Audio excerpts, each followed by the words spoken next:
Beberapa waktu lalu ekstril saya mengalami overheat.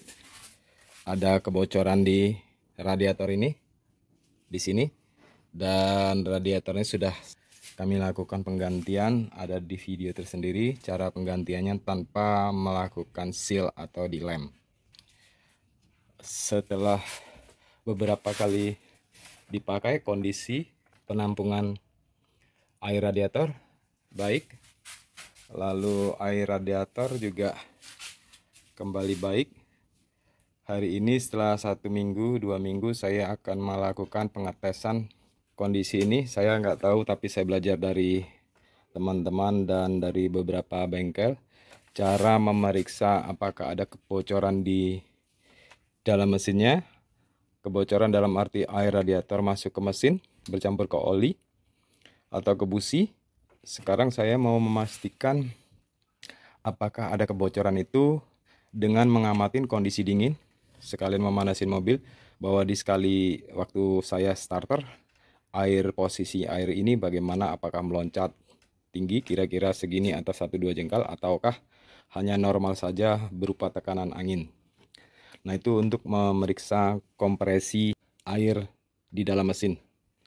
Lalu setelah panas nanti saya juga mau melihat atau mengamatin apakah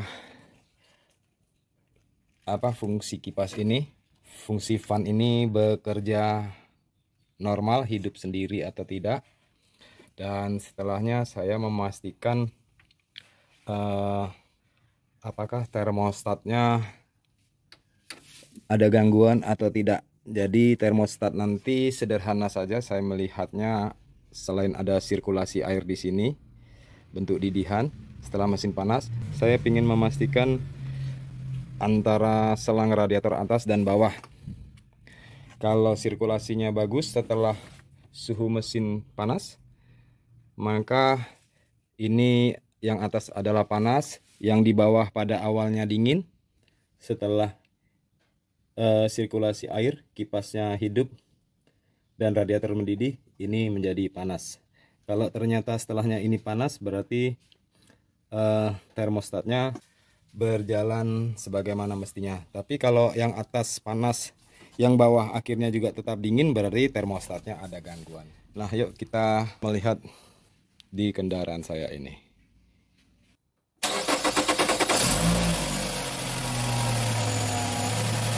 Oke, tidak melihat adanya air yang melompat. Terima kasih, Amel.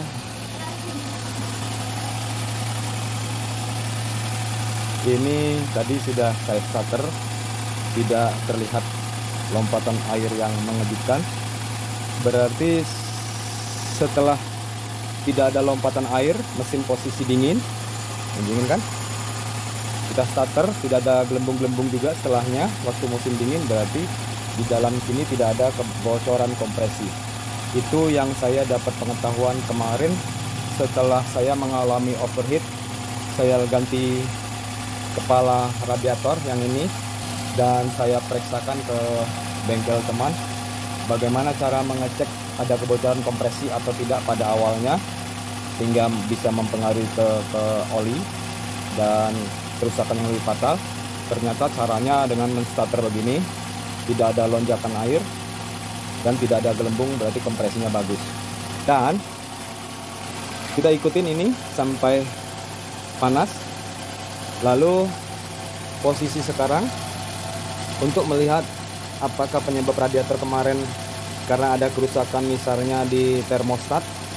Caranya harus memegang ini pada saat ini panas, dan tentunya yang bawah ini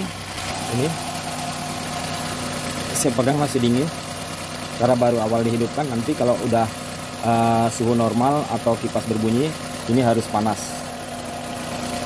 Ini harus panas selang yang bawah, hampir sama dengan panas selang yang atas. Kita tunggu, skip dulu sampai karena harus nunggu 15-20 menit ya kondisinya, atau sampai dia mendidih, baru nanti kita akan raba posisi yang selang air yang di bawah itu.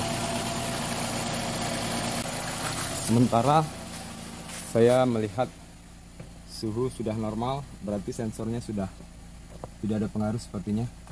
Suhu mesin baru beberapa menit sudah normal kembali, maksudnya sudah beranjak naik ke 1/4. Sedangkan posisi di selang atas ini sudah hangat, namun selang yang di bawah masih dingin. Karena ini belum mendidih sehingga yang bawahnya termostat belum terbuka untuk menyalurkan air yang panas. Yang saya harapkan adalah kondisi termostat normal, ini sudah mulai panas, ini masih dingin, yang di bawah masih dingin.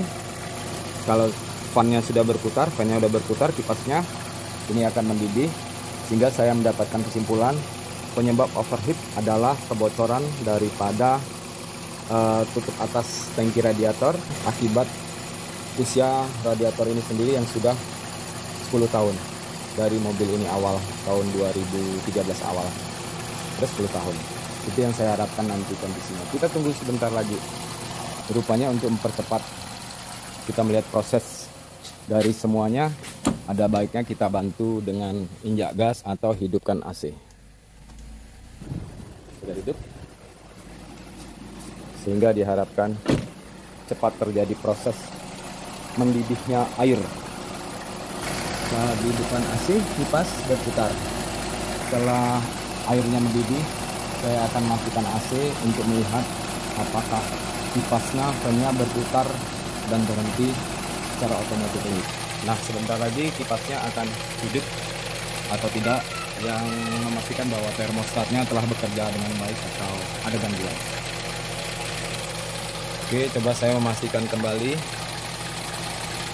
Panas, airnya tapi belum mendidih, dan selang radiator di bawah cukup panas, sama dengan yang di atas, berarti termostatnya sudah hidup dan airnya bergelombang.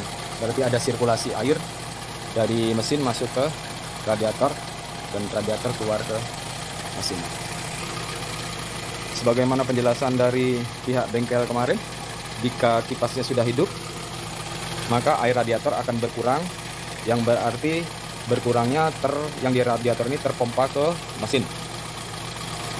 Dan setelah air kipas fannya mati ini, maka ini akan penuh kembali. Nah, pada saat air penuh kembali ini, dia meluap sampai tumpah, dia akan mengisi ke tabung penampungan air. Dan setelah kipasnya hidup, dia akan terhisap ke dalam. Di sini berarti terjadi kevakuman, dia akan menyedot air dari radiator. Tapi karena kita tunggu sebentar lagi, kita skip dulu ya. Oh ya, karena radiator tutupnya kita lepas, kita mau melihat sirkulasinya. Tentu pada saat terjadi kevakuman, air radiator berkurang tersiram ke mesin, dia tidak mengisi kembali, karena kita harus isi ulang dari luar, karena tutupnya tidak ada kan, sudah melimpah, berarti air dari bawah dari mesin sudah keluar. Kita tunggu sampai kipasnya hidup, nanti terdengar dengungan. Mendidih, sudah mendidih airnya.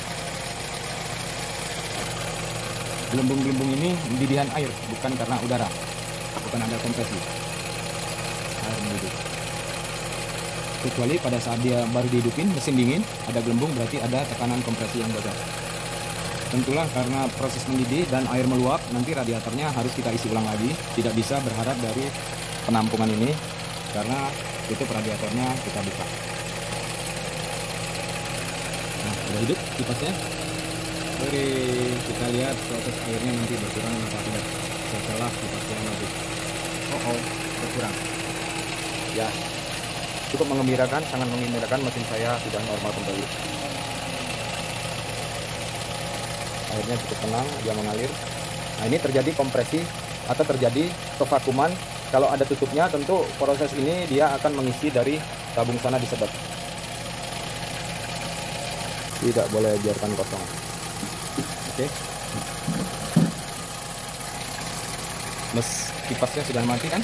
Nanti hidup lagi, dia akan kosong lagi. Kita akan sudahin proses ini, video ini, setelah kita melihat hidup yang kedua kalinya. Apakah selang radiator atas dan selang radiator yang bawah sama-sama panas. Tentu mesinnya saya harus matikan dulu, saya nggak berani beresiko mesin hidup saya pegang bawah. Kita lihat sebentar lagi. Sementara itu kita lihat ampernya ada posisi di setengah. Oke, sudah panas sesuai kebutuhan. Ada beberapa saat dia mulai mendidih kembali. Oke, kipasnya menyala kembali. Berarti cukup tenang, sama tenang saya. Akibat overheat kemarin adalah normal karena radiator pecah. Kipasnya itu. Mati lagi. Oke. Inilah proses memeriksa kondisi mesin setelah sesaat terjadi overheat. Demikian yang saya bisa share ke teman-teman semua, permisah. Dan yang kedua kali kosong kita akan isi kembali radiatornya, lalu kita tutup.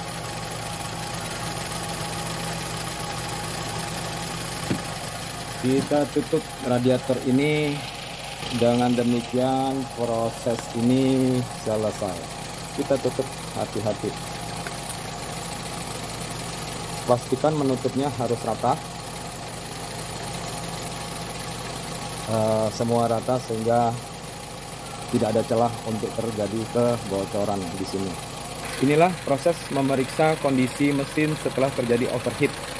Untuk meyakinkan apakah terjadi kebocoran kompresi dalam mesin. Untuk meyakinkan lagi apakah salah satu overheat penyebabnya dari termostat yang tidak berfungsi. Juga bisa dilihat kondisi overheat karena ini tutupnya tidak bekerja sebagaimana mestinya karena ada kerusakan di sini. Yang tentunya itu kita lihat nanti apakah perlu kita ganti atau tidak. Dan sekarang saya meyakinin akibat overheat kemarin adalah tutup radiator bagian atas yang bocor. Terima kasih, semoga bermanfaat.